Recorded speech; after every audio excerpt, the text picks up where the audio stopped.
E aí galera, tranquilo, na boa? Hoje, vamos lá, vamos discutir uma crítica que eu recebi, né, nas minhas redes e de um extremista, quase sempre, né?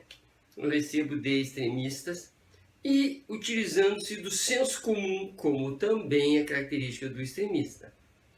O que disse, o que escreveu o extremista? Né? Ora, professor, disse ele, não seja inocente, é óbvio. Todo o político mente, né? Inocente me chamando de burro, na verdade, né? Como é que eu não, né? Como é que eu não teria percebido que todo o político mente? Bem, fiz algumas reflexões sobre isso, foi ontem, e vou chegar a conclusões também extremistas, né? Para acompanhar a ideia, né, desta cidadã, deste cidadão, desta pessoa. E eu fico imaginando o seguinte: todo político mente. Significa, ele está me dizendo que mente pela linguagem. Ele me diz, né, a linguagem é algo muito poderoso. Porque veja, imagino que ele pensou o estrago que um político faz. Segundo, diz ele, o político, quem se dedica à política, é um sujeito mau, é uma pessoa má. E uma terceira possibilidade que talvez esteja por ali é que a política é má. Então, a linguagem, a fala é um poder, o político, a pessoa é má, e a política toda, a política é má. São três possibilidades e aí que eu quero conversar, porque eu acho que é bacana este assunto da sociologia, filosofia, ciência política, talvez. Veja, concordo, a linguagem, a fala é um poder perigoso, é um poder sedutor, né? Quem fala bem, ele tem o poder do convencimento, portanto, não deixa de ser um perigo. As mídias, enfim, imaginem que as pessoas, ao falarem, exercem um poder e é bastante perigoso, né?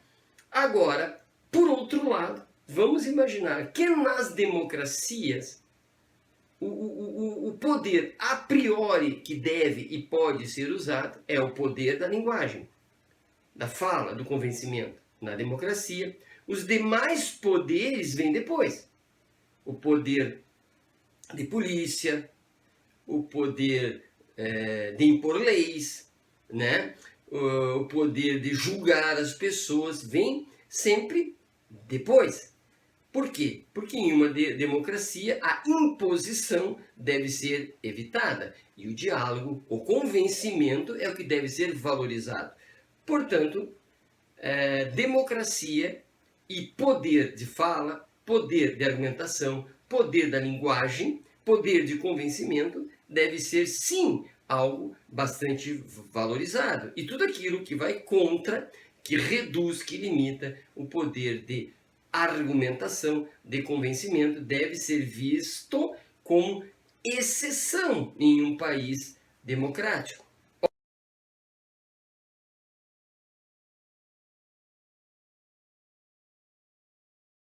A discussão sobre liberdade de expressão, liberdade de imprensa e tal, que na verdade nada mais é que a tentativa de preservar o poder de convencimento, né? Então, concordo que a fala é um poder e faço, né, este adendo, saliento que é um poder bem-vindo na democracia.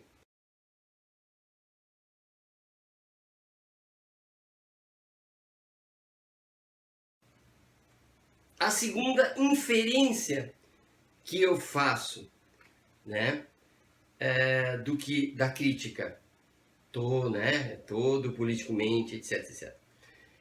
É a pressuposição que o político é um sujeito mau, é uma pessoa má. Portanto, todo aquele que se dedica a se envolver com a política necessariamente é um sujeito que mente. E por que mente? Porque necessariamente é um sujeito mau. Ou seja, a sociedade estaria dividida em sujeitos bons que não se envolvem com a política e sujeitos maus que se envolvem com a política. Ou, no mínimo, sujeitos que não mentem fora da política e sujeitos que essencialmente mentem na política. Ou ainda, pessoas fora da política que eventualmente mentem e pessoas na política que essencialmente mentem. Veja, se isso fosse verdade, todos mentem. E aqui no sentido de pessoas que exercem a política para o mal, né? Pessoas que exercem a política conscientemente para magoar ou absolutamente para a vantagem própria. Se isso fosse assim pensado, seria possível, se eu sou um extremista, dizer, bom, vamos eliminar os políticos. Os políticos são pessoas essencialmente más, né? Vamos eliminar a política. O político, melhor dizendo, o político. Então, ficaria a questão, quem exerceria os cargos notadamente políticos? Né? Evidentemente que o extremista vai dizer, ora, vamos colocar técnicos, vamos colocar pessoas formadas, gabaritadas, para que elas possam desenvolver, sem política, cargos políticos. Já há uma contradição, mas enfim. Então, o Congresso Nacional seriam técnicos, Secretaria dos Direitos Humanos, técnicos, não sei, vamos imaginar, né, deputado, senador, todos sujeitos técnicos. Portanto, este extremista tomaria a decisão política de colocar sujeitos não políticos na política. Ou ainda, esse sujeito extremado, ele diria, vamos escolher então, para todos os cargos, democraticamente, vamos escolher técnicos. Ora, escolher é uma opção política.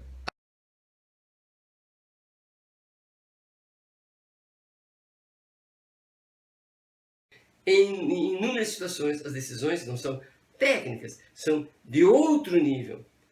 E esse outro nível seria bloqueado, porque tiraríamos pessoas com capacidades de negociação, tirocínio nas reflexões sobre as melhores decisões em conflitos que geralmente não são técnicos, mas são conflitos de desejos, conflitos de interesses, conflitos de necessidades. E todos os estados, todas as cidades são feitos de conflitos, de interesses, de necessidades e de desejos, né?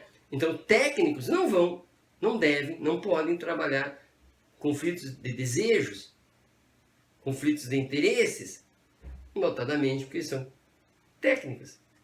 E para colocá-los no Estado é uma decisão política. E para dizer quem vai e quem não vai, são decisões políticas. Curioso, né?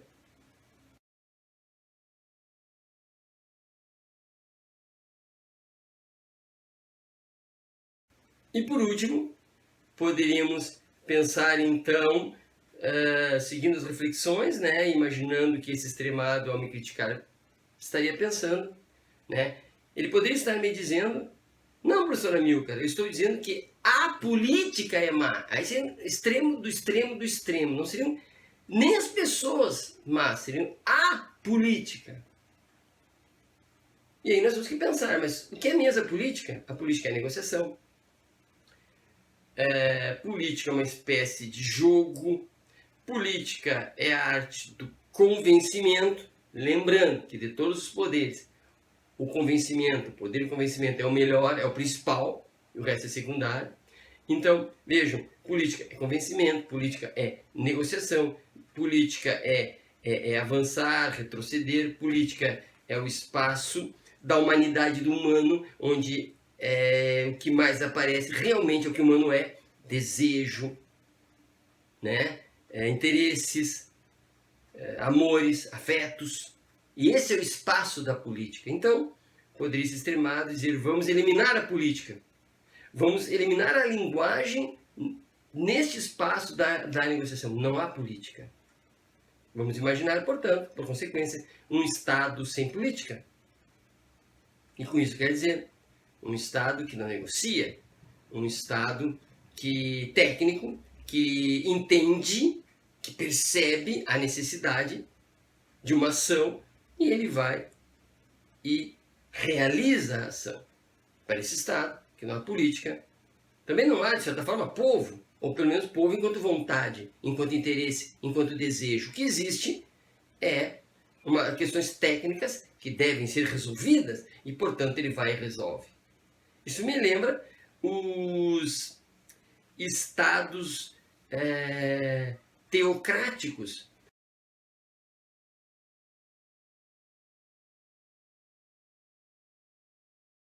Um rei, vamos pensar na Idade Média, um rei, e esse rei é divino, e o que ele diz é o correto. Portanto, o que o Estado técnico entende por tecnicamente melhor naquele momento é a verdade. E se não há negociação, se não há diálogo, se não há reconhecimento de afetos, se não há reconhecimento da voz do povo, né? Esse Estado divino, esse Estado teocrático, esse Estado que está certo, esse Estado que não precisa negociar, ele é o Estado que vai simplesmente agir e só agirá quando ele achar que é tecnicamente correto. E fica aqui muito curiosa a questão. O que quer dizer tecnicamente correto? E aqui eu não vou me estender mais, porque tecnicamente correto é bem complicado. Imaginemos dois engenheiros, um engenheiro e um arquiteto, discutindo um prédio, né? O que é tecnicamente melhor? Há aqui também controvérsias. Para resumir, portanto, eu diria a esse meu interlocutor extremado, eu diria para ele: depois de ouvir todas essas reflexões, tu continuas dizendo ou me chamando de bobo, porque eu não percebi que todo político mente? Ou essa expressão, todo político mente, é simplesmente uma fala corriqueira, repetida, né? Que simplesmente aponta para uma possibilidade da mentira, né? E, portanto, dizer que todo o político mente e, portanto, eliminar o político ou eliminar a política ou eliminar a fala, né? Não é viável. Portanto, essa expressão todo político mente é boba, é infrutífera e deixamos ela para as pessoas que não têm o hábito de refletir profundamente sobre a política. Abraço e até a próxima.